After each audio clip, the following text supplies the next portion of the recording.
Welcome to the MemberWise Best Practice series. This video is brought to you today by the MemberWise Network, the leading free-to-join best practice network for membership and association professionals. We hope that you enjoy this great presentation, and for further information about our growing network, please visit www.memberwise.org.uk. Well, good morning everyone, and welcome to me. Branding. Now, I've only worked in two professional bodies. This is the second one.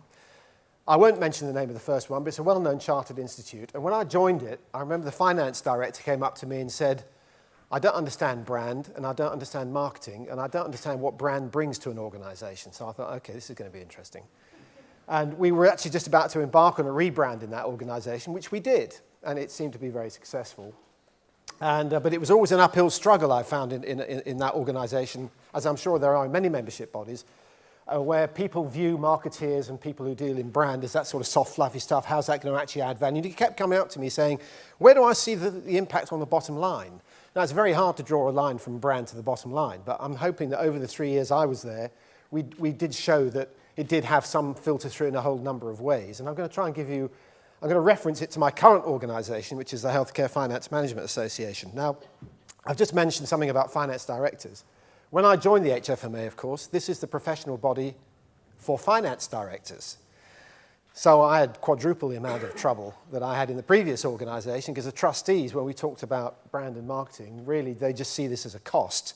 And so what I attempted to do while I've been there, and we've been through a rebrand, is to try to link branding with strategy and an impact on the organization. I'm going to try and draw those bits together. And when I did do that for the trustees, they did come up to me afterwards and say, that was, we can now quite clearly see how the sort of parts go together. So that's the journey I'm going to try and take you through over the next half an hour.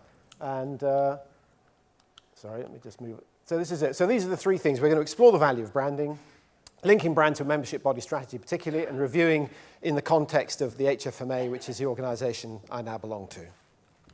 So why have a brand and why be different? I'm sure you know the answer to that question, but let's just share a few things with you. Well, one of the reasons is that brands are now actually, over the last 20 years, have become more respected than many state institutions. And you know that. You've seen what happens in Parliament, in politics, and so forth. So it's no surprise that brands like BMW, Adidas, and others are seen as and have more respect. Value of brand has increased. Back in 1980, if you looked on average at the shareholder value of Fortune 500 companies, it was equally split between tangible assets and intangible assets, and branding falls into intangible assets. In 2010, the same survey was done again, and it actually showed that intangible assets had increased in an organization's shareholder value, of which the largest part was brand value. So definitely, and we know this ourselves probably, the value of branding has, and brands bring to an organization, has increased. Also, a strong brand pays off. And again, there's been a lot of work done by Stern Stewart into organizations that have invested and continually invest in brand. And we've seen over a period of years that actually, if you have a strongly differentiated brand, if you have a brand that is relevant to the customers, you will see that the organization will see higher margins, higher sales, and higher market share. And if you go into the research, you will see that has been said. Organizations which don't invest in the brand in the tough times, and we've just been through one of the worst recessions in memory, will fall away, and you will see an impact on their sales and on their profits. So we know that if you invest in a brand and keep it front of mind, it pays off. So let's just look at some of the value of brands. This was based on, Millward Brown is an organization that measures brands every year and the value of brands. This is their 2013 survey. Who do you think was the number one ranked brand in the world in terms of value? Apple? Microsoft. Okay. Actually, from 2011 to 2013, it was Apple. And I hadn't realized that their latest survey has just come out, which I have here. And I now see that Apple have been replaced, and I was sort of puzzled a bit at this, by Google. Google are actually number two. But in 2013, it was Apple. Google were number two. Interestingly enough, I mean, when I grew up, IBM was the hardware company, very well-known, Big Blue, and then they lost their way. And it's good to see them back as high as that. Coca-Cola, A lot, interestingly enough, Marlboro's down there in the top 100. So a whole mix of companies. And look at the values here, 185 billion for Apple. I mean, that is a huge number in terms of the value of the brand. And I don't know the latest survey, it's a similar sort of figure, probably gone up a little bit for Apple. So brands are valuable, they bring value to the company. Oops. So we know brands increase relevance. We know that brands increase influence. We'll talk a bit about that in a while. We know that brands increase loyalty, and you only have to look at Apple for that. Brands increase sales, and brands increase value. And they do, and the research shows that, and the organizations that are successful are generally those with well-recognized brands. And I guess the key is differentiation. And this is based on a Young and Rubicam model. I did some work with them when I was at TNT. And because TNT was suffering, even though it's a reasonably well-known brand now, when TNT came into being, it wasn't so well-known. We had a lot of work to do. So this is a brand's reason for being, differentiation. And we need a strongly differentiated brand, because if it isn't seen to be different, it risks becoming another commodity, and rather than a brand. And a distinctive brand helps people identify with it, drives preferences, and purchase decision, and we know that. I work in the healthcare space. It's quite crowded. I must admit, when I joined this current organization and I went for interview, I'd never heard of them. I'd never heard of HFMA, never heard of Healthcare Finance Management Association. Did a bit of research. I came across the NHS Confederation, came across the Association of NHS Providers, formerly FTN, Clinical Commissioners. So the first four here are membership organizations. And then you probably have heard of the King's Fund. They comment a lot on health issues. And the Nuffield Trust. These are reasonably well-known brands. So this is the space that we're operating in. And actually, I found media didn't know who we were, and outside of our membership, we weren't very well known. So, we have some work to do to generate interest in our organisation, and doing that through how and why we make a difference for our members, customers, and stakeholders. I don't know how many of you are a member of the. I shouldn't be. Is anyone from the IOD in the room? Thank God. Marvelous institution. Big brand, well-known brand. I've been a member for, 3 or 4 years, and actually I look back over, and the company pays the membership. And I partly keep being a member to see what they do in their marketing. And I haven't used the organisation once in 4 years. And I kind of think, why is that? So IOD actually have not yet found a way to engage me and keep my interest. And if I was having to pay the sub myself, I wouldn't be a member. And I don't know how true that is for some of our organizations in the room, but it is a struggle so that to ensure that members derive value, see the value, and will pay whatever the subscription every year is. And we have that challenge as well as the IOD and any other organization. And this is particularly important. I don't know, those of us, we're all part of the MemberWise sort of community here. I'm sure you got this through your inbox about a week ago from, I think it came from Richard. Harnessing the web to drive membership and value, and on page whatever it was, I saw that the top 5 goals for 2015, no surprise to us here, of course, is increasing new membership acquisition, increasing member engagement, increasing member retention. And what I've just been talking about here is key to all that. So if these are the top goals, and I suspect they've been the top goals for a number of years for all our organizations, we have to work hard at doing this.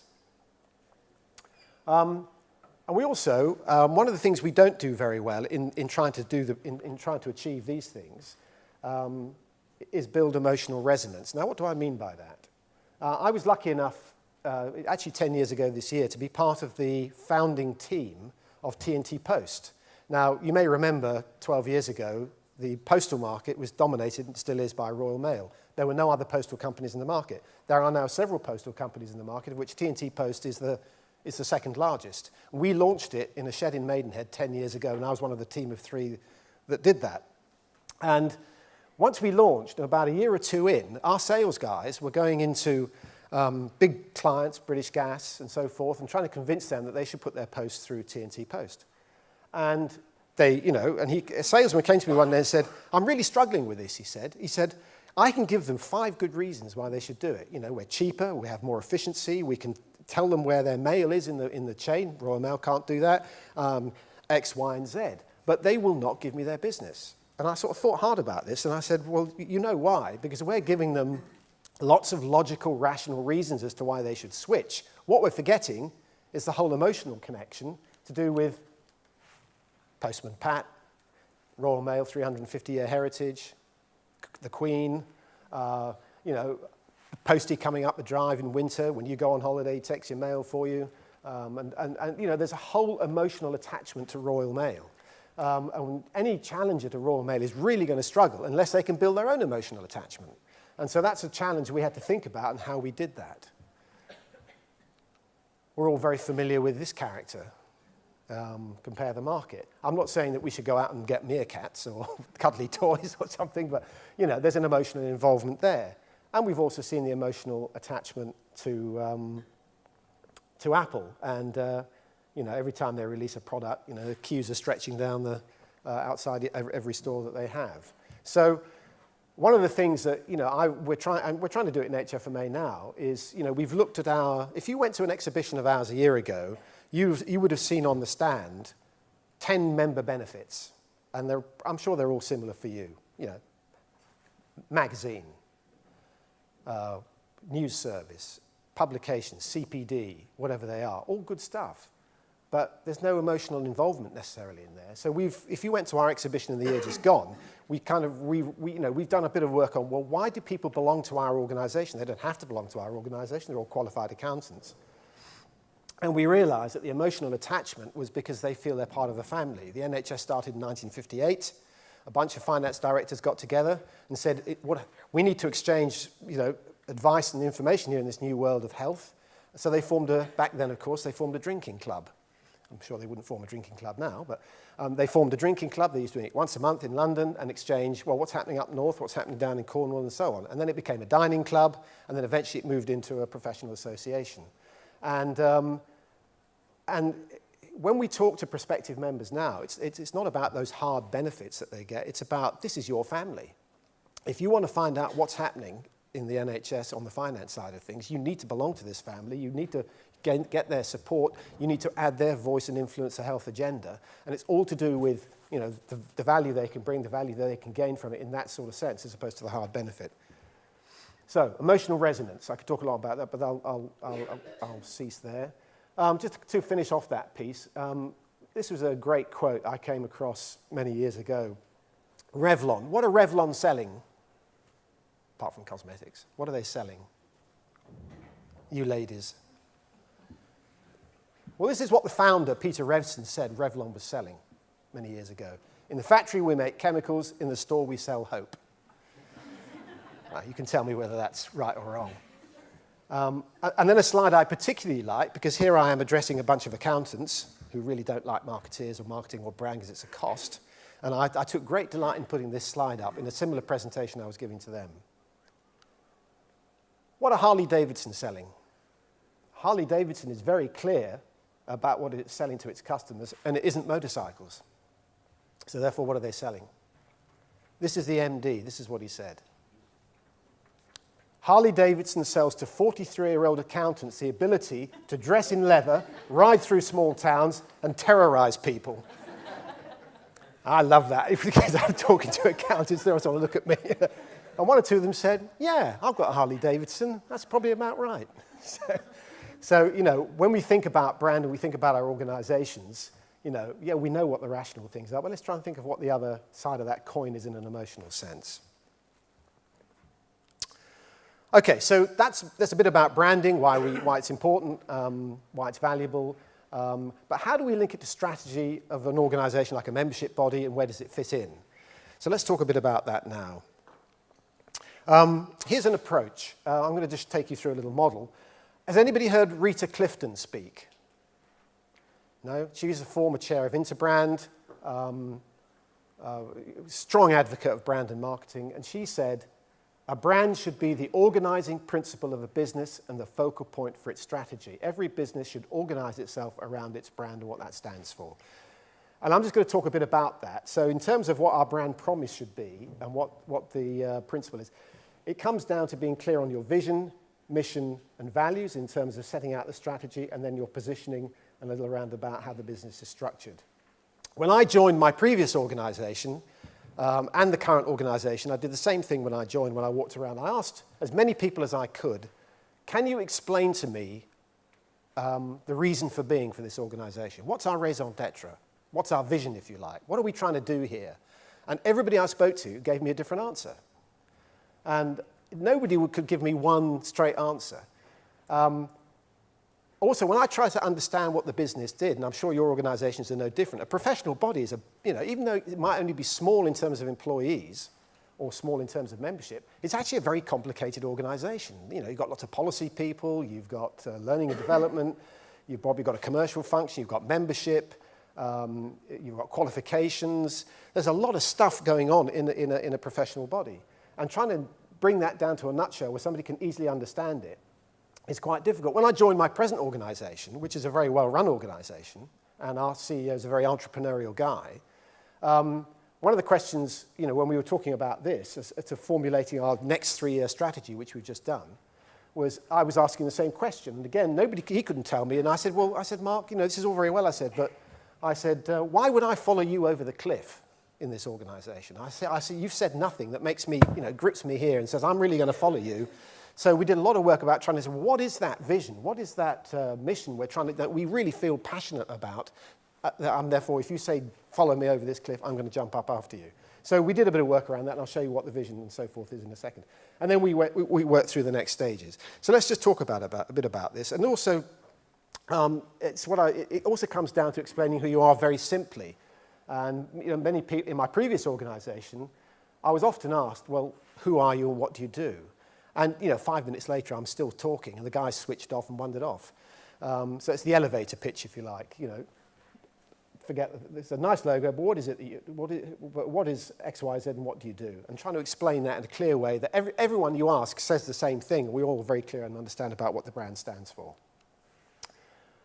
You will all have one of these. You will all have an article of association. If you look back, my CEO said, well, in order to arrive at our vision and mission, why don't you, because we didn't have them written down, why don't you look into the articles of association, which I did. And of course, they're written in very arcane language. Advance the science of healthcare management and cognate subjects as applied to all or any of the duties imposed upon and functions undertaken by blah, blah, public education. And, coordinate, represent the finance view, and so all good stuff, but no one's going to remember it. And how can we distill this down into something that means something to us clearly and that we don't forget? So we set about coming up with a vision. You may not like it, but this is a vision that we came up with. And we came up with this vision because if you think about finance directors in the NHS, they control one of the largest budgets in the UK. I think the budget for the health service is about 120 billion. And not only do finance directors control that budget, often they're responsible for IT, HR, procurement, and so forth. So they're very important people in a hospital and across the NHS landscape. This is the vision we came up with. The vision that inspires us is a world where we see better quality healthcare through effective use of resources. So we all thought, yeah, I'll follow you well, I might not follow him over a cliff, but, I can sign up to that. I'm interested in better quality healthcare, particularly as my mother's now in her 80s and, is benefiting from the NHS. And how do we, HFMA and our members achieve that, because they're finance people, they're not clinicians, is through making sure that the resources are used as effectively as possible. Every day you open the Daily Mail, particularly the Daily Mail, and you see where there's, someone's misspent money or, somebody's lying on a bed out in a ward somewhere. And clearly resources have not been used effectively, and it's a very hard thing to do. So our finance people actually have their hands on the levers that ensure that that resources can be used effectively. So that's the vision of our association and our members. Better quality healthcare through effective use of resources. Then getting back to our articles of association. So how are we going to do that? What's our mission, therefore? In order to help deliver this, we're committed to our mission of representing and supporting healthcare finance professionals, influencing healthcare policy, promoting best practice education and CPD. So again, our articles say we should do that, but we've put it into sort of slightly shorter hand words. So we want to support our healthcare and represent them because they say to us, we can't speak to the DOH outright because we'll get sacked. But as our professional association, you can do some influencing through the back door and say, actually, this is what finance directors think about the NHS and what should happen. So that comes into the influencing. And then, of course, we can provide a lot of And finance in the NHS is a particular, if any of you have looked at clinical commissioning and the tariff, I mean, even I've been with them a year and a half now, it still fogs my brain over. It's a complicated area, so we provide a lot of e-learning modules and so forth so that not only finance professionals but non-finance professionals can understand how finance works in the NHS and how people buy and sell stuff, education and CPD. So those are the three things that we think will help achieve this vision. And then in terms of our values, working out what kind of organisation we are internally, what we stand for and the type of people we want to recruit. We want people, therefore, who are collaborative, and I'm sure this will ring true in your organisations as well. We want people who are constructive. We want a positive, and I notice there's a very positive can-do attitude in our organisation. We're all about networks. We have 250 events a year. We have 3 or 4 faculties, special interest groups. So we're all about connectivity. We bring people together in an integrated way where they can learn from one another, they can talk about stuff and advanced thinking. And above all, we need to be commercial. And this is an interesting association I belong to because actually it's commercially very well run. We turn over about £6 million a year. Membership income accounts for about £250,000 of that. Right? So we ain't going to survive on £250,000 a year, so we have to generate the rest. And we generate the rest through learning and development and through sponsorship. And I think we have some reasonably unique ways of doing that, and we're very successful at it. And that's because our CEO is a very entrepreneurial guy.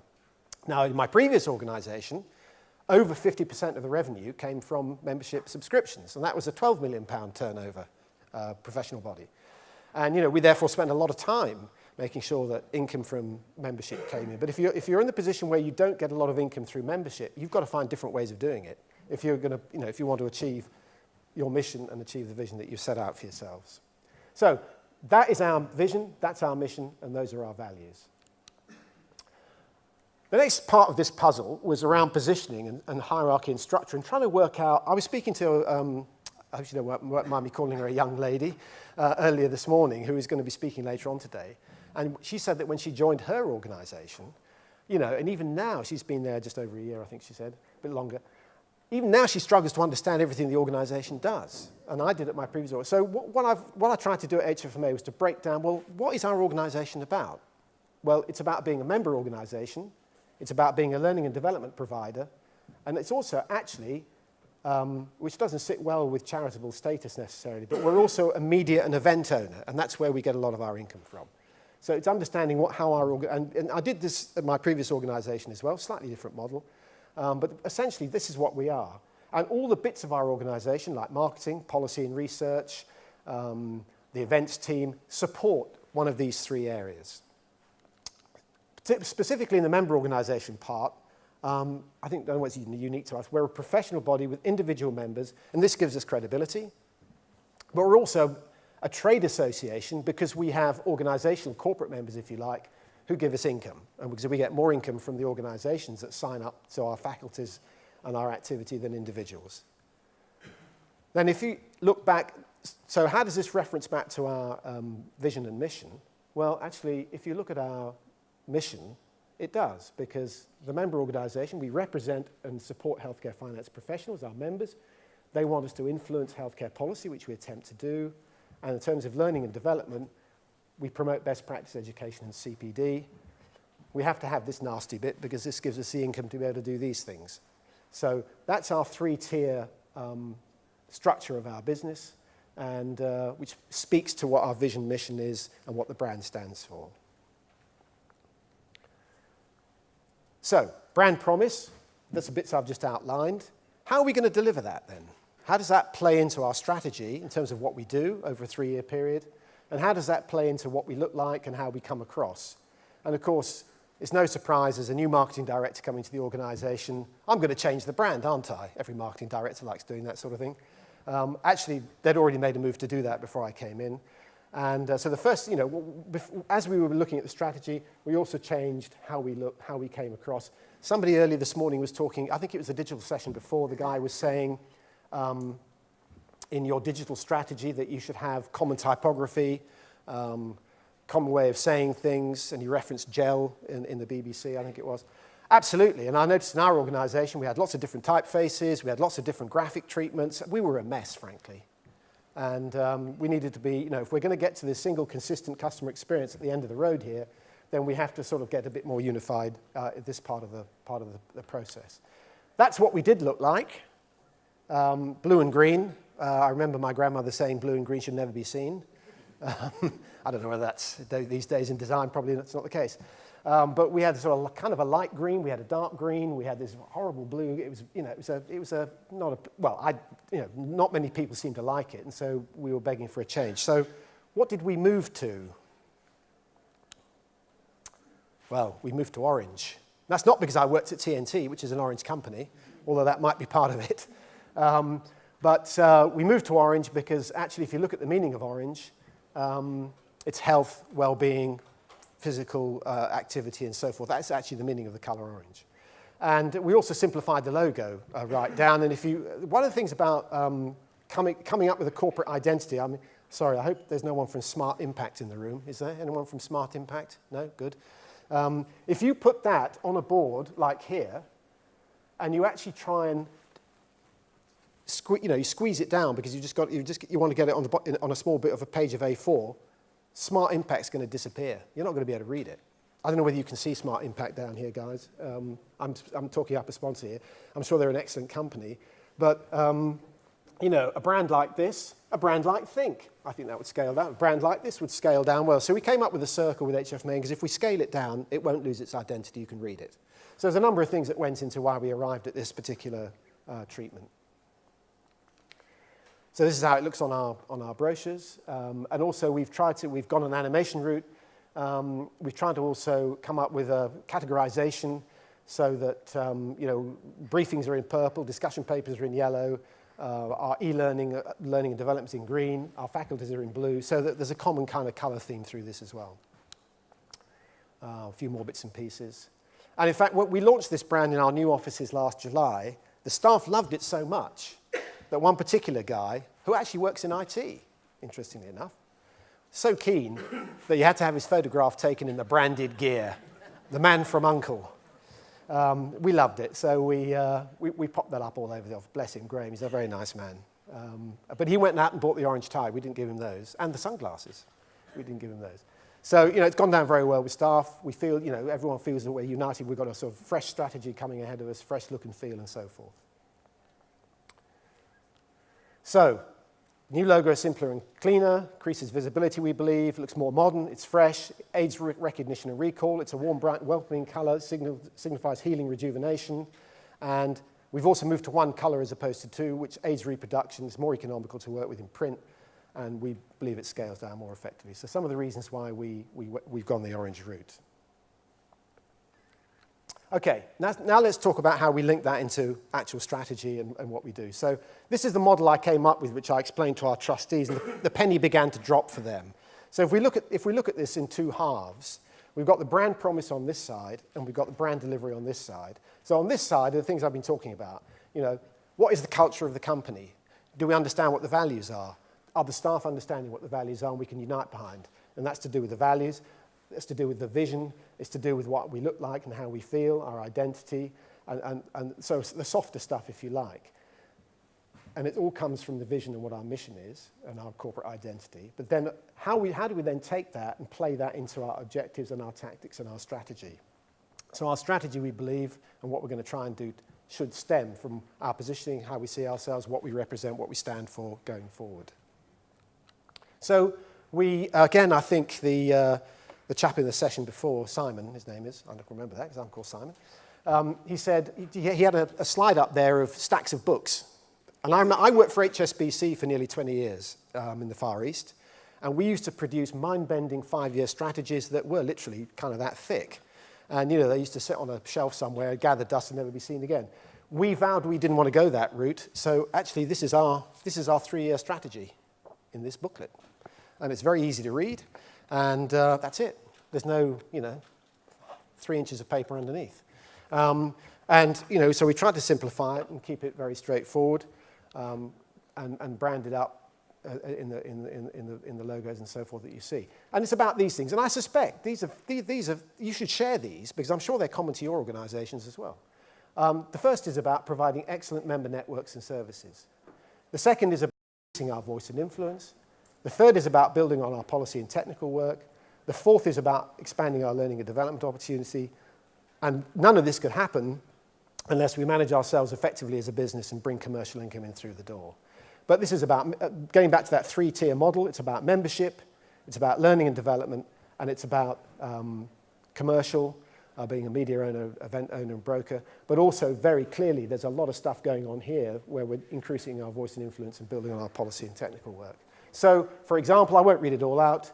In terms of membership, Excellent Member Net, we've got a couple of big goals. We want to grow our membership to 10,000 over the 3 years. We want 90% of the FD community as members, and so on. So there are some big targets in there, and I'm responsible for membership, so that's going to be hanging over my head for the next 3 years. I'm also responsible for PR and communication, so increasing our voice and influence. We want to increase representation on some national health-related bodies. We want to increase our media profile, and we've already begun to start doing that. And we need to widen our social media activity because really we weren't engaging too much in social media and using it to generate membership, cement membership and engagement. And we've got some goals there. And this is what we will do. That column is how we're going to achieve it and some things we're going to bring in to do that. And I think you'll get copies of the slides, so you should be able to see that if you're interested in what those things are. We had no press activity before I came, and there was a reason for that, because ours is an association of finance directors. Alan Milburn was the guy a few years ago. He called the president in because we actually said the NHS this year is going to make a loss. And he called the guy in and said, if you get that into the media, you and your assistant will be out of a job. So since then, we've never really done any media work. We are now run by an independent group of trustees and people like myself who don't work in the NHS, so he can't, well, not that Milburn's there anymore, but we can't be threatened in the same way. So we've gone back into the media and we're now increasing our profile, which is a good thing. I'm running out of time. I'll finish this in the next 2 minutes. We're obviously very keen to build on our policy and technical work. This is a big area for us, and we do a lot there. I put that slide in because Ian, the next speaker, I pinched that from him, this bit, because this is something that I think all organisations should be focusing on. We produce a hell of a lot of content in silos all over the organisation, and some of us don't know where it's coming from and who's generated it. So we're very keen that we should have a single content and publishing strategy, and we're actually trying to work out how we do that now. And I'm no doubt we'll be speaking to Ian again to pick his brains because he's already helped us with the first part of this. But this is a key. This is another subject. I think you're talking about this, aren't you? Next. And lastly, we've got to expand our learning and development opportunities. We want to increase CPD hours, develop a new digital learning platform and so forth, and launch a formal qualification, something that's big for us. And lastly, most importantly for us, managing ourselves effectively as a business is make sure that we keep increasing sponsorship, strengthening our reserves, and making sure we got good cash balance in the bank. So, if we understand what our vision and mission is, and we understand what we are as a business trying to do, we're pretty happy about what we look like.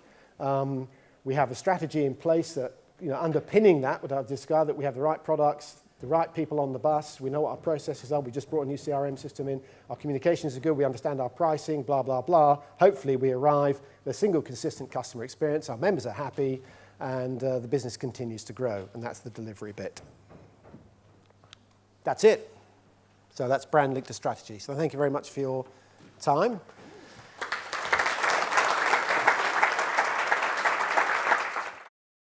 This online resource was brought to you today by the MemberWise Network, the leading free-to-join best practice network for membership and association professionals. Find out how we can provide you with more practical help and support at www.memberwise.org.uk.